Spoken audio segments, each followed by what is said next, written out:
Hello everyone and welcome back to Let's Play Ape Escape 2! In the last part, we technically finished the game. But, like I said last time, we're only at about maybe the 2/3 point in the game because we got a lot of monkeys to go capture. We're only at 63%. We got a lot to go grab, so let's get into it. But first, a cutscene. Something terrible has happened, Jimmy. While I was fixing the transporter, Spectre managed to find a way to escape and snuck out from right under my nose. He's probably got some evil plan in mind for the monkey still out there. Oh, that Spectre! Somebody call my name? Spectre! Come now. You didn't think I just let myself be captured, did you? Jimmy, you've embarrassed me in front of my monkey brethren. And for that, I'll make sure you pay dearly. And so, farewell.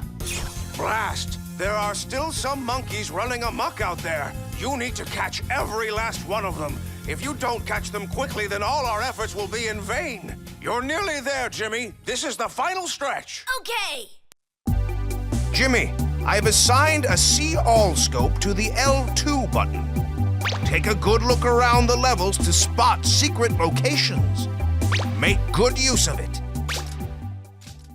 So, by and large, while there are a couple of monkeys in the game we couldn't capture before because we just didn't have some of the later tools, there are some you cannot capture to this point anyway, because you not only need the See All scope to figure out where they are, you need one more tool that we're going to unlock as soon as we go all the way back to the first level.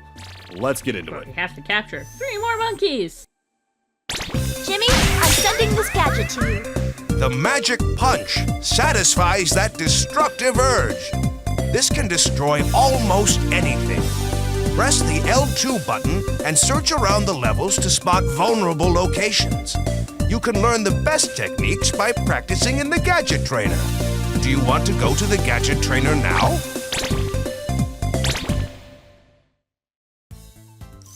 Alright, so the magic punch is the final tool in the game, and it effectively replaces the stun club.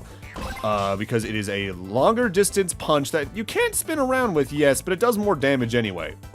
On top of that, any materials that seem like they're hiding a monkey within them that you couldn't destroy in the game up to this point, you now can with this. It's just like the last game, this is the key for all the locks you may not have been able to figure out the solution to at this point. I love that their solution to finding more monkeys in the end game is to just give you something that can straight up destroy a bunch of stuff. Yeah, and I do think that's kind of funny, and there's sometimes where I think they go the right level of comedy with it. But again, I do think the best version of this mechanic exists in Ape Escape 3, because there's usually more than one monkey locked behind it per level.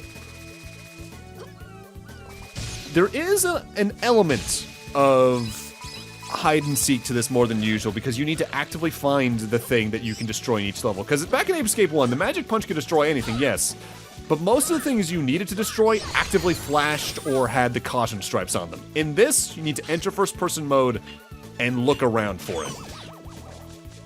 That monkey's dead. He's fine.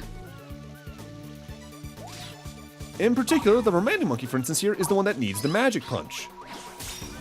And if we check the scope, this light's glowing, so we can destroy this with the magic punch. This search is kind of annoying in some regards, yes, but it's gonna go a lot more quickly because A, you don't need to worry about doing some parts of the levels if you got all the monkeys you could in those sections beforehand. On top of that, usually you capture the majority of monkeys on the first visit anyway. Exactly. We are going to be structuring this the same way I structured this exact monkey hunt back in the last game, though, where we're going to be doing a lot of speed up around here. If we start a level and there's not a nearby monkey, we're just going to speed through it until we get closer to one of the new monkeys, and then we'll just resume at normal speed there. For instance, in this level, the 2 new monkeys are one we couldn't get until we got the magic punch anyway, and the one all the way up on the far platform over here hiding himself behind some trees. This speed up is gonna start pretty small because there's not much to backtrack through, but by the time we get towards the end game levels, it's going to be a substantial amount of speed up because there's just more to speed through at that point. Subtle. Yeah, like the Magic Punch, it's very powerful as a tool because not only can destroy things, but it literally does more damage to standard enemy types than any of these other weapons in the game, I think. On top of that, as you saw there, even very aggro type monkeys like red pants wearing ones get knocked down pretty cleanly by it, and you don't need to worry about actively fighting them as much at that point. So this is a pretty low effort collect-a-thon at that point. Yeah. On top of the fact they do mark whether or not you've completed a level completely or not. There is still technically a layer to that that's not full completion, but we'll talk more about that when we get to the end of the monkey hunt. I think it says a lot, though, how fast this goes. We're already in the 3rd level, and it's not even been 5 minutes. Whereas I think this was the end of the first part. I like this level. So peaceful. It really is. There's something very peaceful about this aesthetic period, really. Maybe it's part of why I really like Mario Sunshine, despite its over-glaring issues. What's kind of neat is you can still see where the thing you need to destroy with the Magic Punch is with the CL scope, even if you're a distance away from it, to the point where if, say, you have a branching pathway, in the rare case that actively happens, and you're not sure which way to go, I think the CL scope will still light up the direction you need to go. So say if there's left and right path, it'll light up the left path, for instance. So it's a pretty reliable method to find things, and I like that because between that and the radar, Ape Escape 2 and 3 are a lot easier to find things in than Ape Escape 1 was. Albeit, to counter that point, Ape Escape 1 also had much more condensed levels in that regard. Welcome back, Jimmy. So you didn't need to worry about searching as much. The only levels you don't need to redo for this are boss fights. Thankfully. Ape Escape 3 gets a little bit of a point deduction for that, honestly, but that's an entirely different conversation at that point. To be perfectly honest, I'm surprised that that there isn't like a revisit with the bosses in 2, considering Spectre goes to the effort of escaping. But I guess he despite wanting revenge for the Freaky Monkey 5, I guess he thought they were better off where they were. Yeah, a little bit of that, a little bit of like egotism as well. Gotta say though, out of all the reasons for you to go back to get the rest of the monkeys, I think this is the weakest one because Ape Escape 1 and 3, when you beat Spectre the first time, like he just gets away. He doesn't actively escape you from memory. Oh wait, no, actually no, in 3 he does, but it's at least through different means. So there's that's a little bit helpul with making it feel a little better. This is where you're first supposed to run into this bull, by the way. Like I mentioned back in the Atlantis-themed level. And it's a pretty good indication of what I mean, where the Magic Punch is the strongest weapon in the game, because it takes this thing out in like 2 shots, I think. The only mech that don't get damaged by the Magic Punch, I think, are the ones you specifically need the Peepotron in order to actively destroy.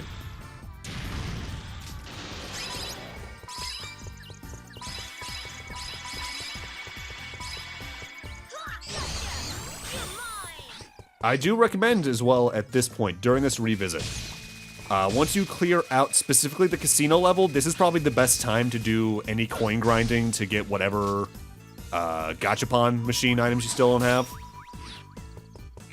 This one's always kind of annoying because this is the least looking destructible wall in the game. Yep. Like, yeah, the texture kind of breaks where the actual object that you can break is, but that took me the longest to find out of most of these, despite it being a relatively small level.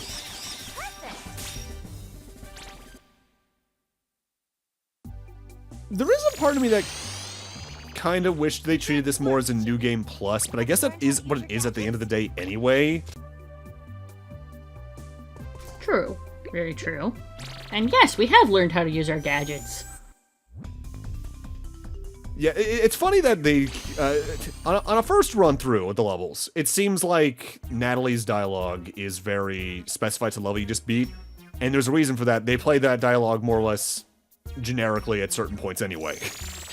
There's some that will always trigger after certain stages, like talking about how hot or cold an area is if it's like a lava level or an ice level. Very early destructible wall here. Oh my god, a knight! Oh no, not just a knight to the king. Oh no! He got buried.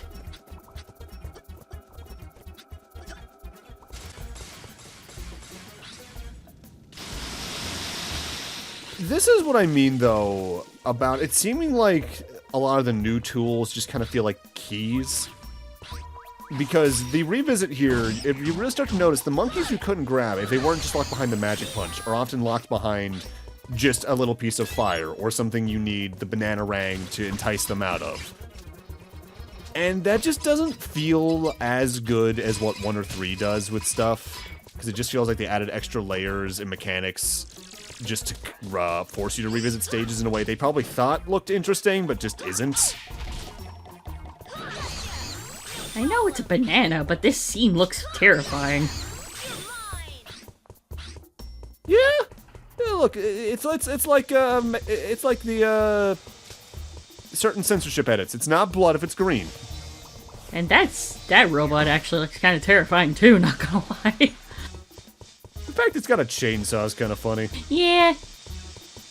Makes the what was the name of the level that was horror themed early in 3? Was it Thursday the 12th? Yeah, something like that. It was a parody on Friday the 13th. This series does parody pretty well on the whole. Even if at times it's pretty...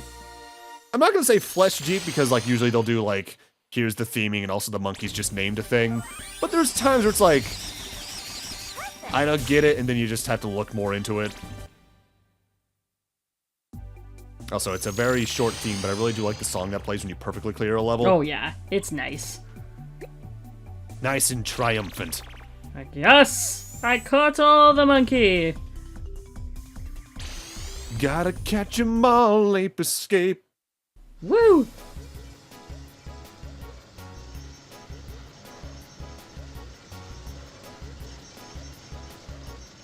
The revisits do kind of exemplify, I guess, maybe one of Ape Escape 2's weaknesses as well, on top of the, like, needing Magic Punch and the other items to get other monkeys, in that the levels being very linear and set-piecey in this one feels great on a first run, but if you catch all the monkeys that you can along the way, the start of them starts to feel kind of empty, and like there's not much to do on the way to the next monkeys. Yeah. And when you get to those longer levels down the line, like the moon base, like the bank, like the tower, it starts to feel pretty tedious. Yeah. And that's the main reason I don't like the revisits in these games, period. If anything, I think there's more value in the time trial mode because of that. Because it feels like you're playing the levels through in a different way, rather than just trying to find what you're missing. Yeah, I agree. And it's like, yeah, it makes the levels feel more like a slog than anything fun. Admittedly, there is a thing to this where maybe that's just my preferences shining through, and that's always something you have to keep in mind with stuff like this. Oh yeah, of course. It's an entire arc you can probably notice looking through my videos of, I compare a lot of things to Mega Man. And there are some admitted problems with that, considering not every game should be Mega Man, but there's some lessons I think some stage-based games can learn from them that they just don't seem to. Kind of deal. I feel like Natalie's poses are also different. Yes, she gives a peace sign, I think, when you get a perfect clear, where she just kind of goes like the arm pump, I think, when you normally clear it. Ah. Alright, casino time. Time to gamble. Most of... Oh, well, here I am doing the money thing first off a little bit. The new monkeys here...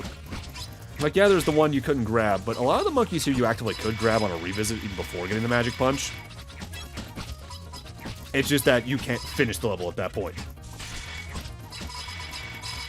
I'm rolling it now. Over 400. That's gonna be great for the gacha. I don't like jazz. I do like jazz. I'm sorry, Leo. That was a lie just to startle you. That would be funny if you like Jimmy busts it open and the monkey's just like, "You like jazz?" Or if the music in the level completely stops. Godot's theme starts playing from Trials and Tribulations. Alright, the remainder of the monkeys are all in this room, and one of them is actually kind of annoying to hit because it's actively being held up by an enemy in the sky, I think. Or did I get that on the first visit? Either way, the Jesters are wily little guys because they are very acrobatic and will actively jump out of your way more often than most other monkey types. Surprised I didn't break its ankles. They're very athletic, like you said. And maybe his shoes are good.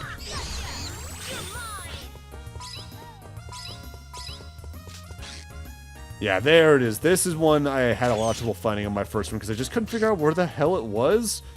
Admittedly, part of that is because I was stubborn at points as a kid about bringing up the monkey radar if I didn't think I needed it. How did I miss? There we go. Hit detection on that's a little weird. I think it might be a thing like if you leave the slingshot view when a slingshot bullet's out, it might despawn? But I'm not entirely certain of that, so don't quote me on it.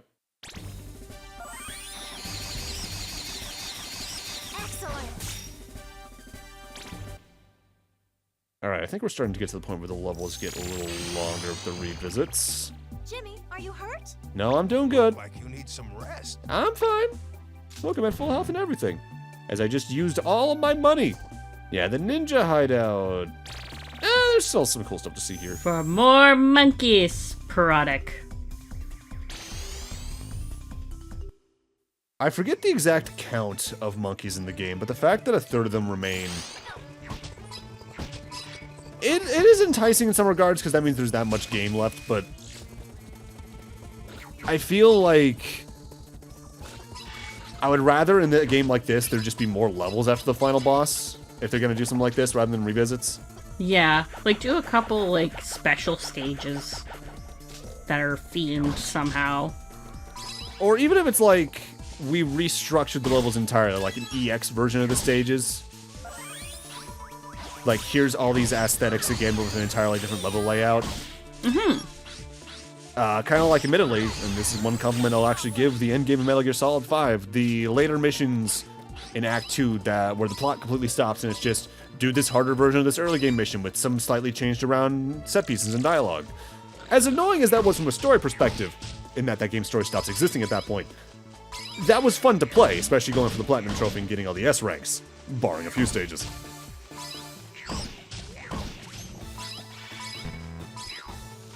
But at the same time, there's enough levels in this game where it feels like that probably would have just been a little bit too much to ask for, I guess. Yeah. And, like, I think it would also kind of be the problem of, like, the slog we were talking about. Yeah. It's kind of like there's no happy medium there, I think. Yeah, and it's also the thing of it's very easy to play armchair dev. Mm-hmm. Whereas actively developing a game is really hard. There's a reason I left that major in college very quickly. Ah, a king. But what is a king to a god? And what is a god to a giant boxing glove?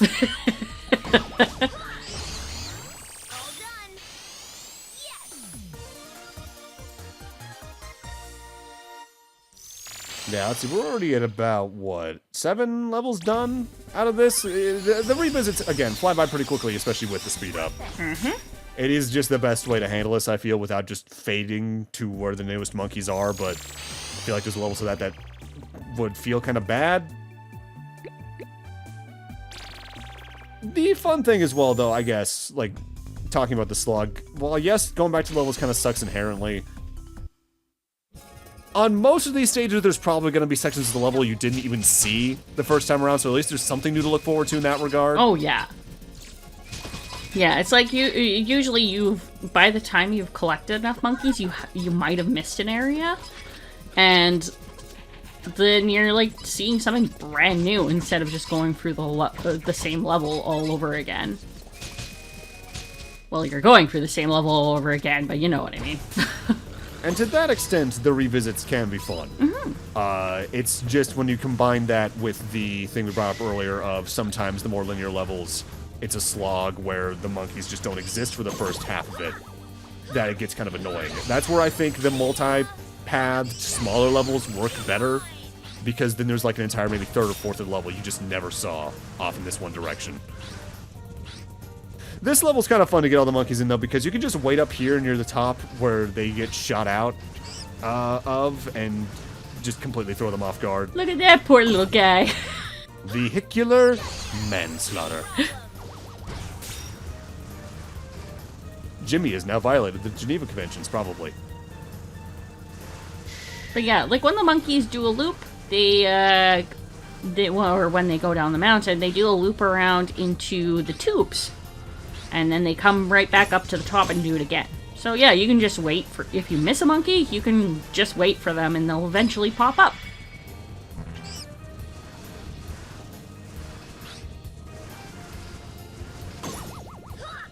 Unfortunately, you need to cause great bodily harm to them to do that. Blooper! Yeah, I guess getting hit by a snowmobile would be a blooper, huh? They're fine. You fools! You hit their stunt double! This one monkey here is kind of annoying, though, because you can see this one very early on in the level. You just can't actually reach it until you go all the way around. But you can also get that first visit, so it doesn't matter too much. These metal crates we've seen in several stages before, and like we saw earlier, more often than not if you see this, that's where the hidden monkey is. 3D? Oh, God! Oh my god! 3D monkey. I think about it. I kind of wonder what a 2D Ape Escape would look like if they tried to do something like that on like the Vita or the PSP. That could have been kind of neat. Oh, that, depending on the art style too, that would be so cute. Make it work a little bit like the recent the ukulele sequel level, where like they're just hidden in the levels and you can find them like they're hidden extras. Yeah. With that though, we're gonna need to end this off here. Thank you guys for watching, and in part 12, the revisits continue. More monkeys. More power. See you guys then.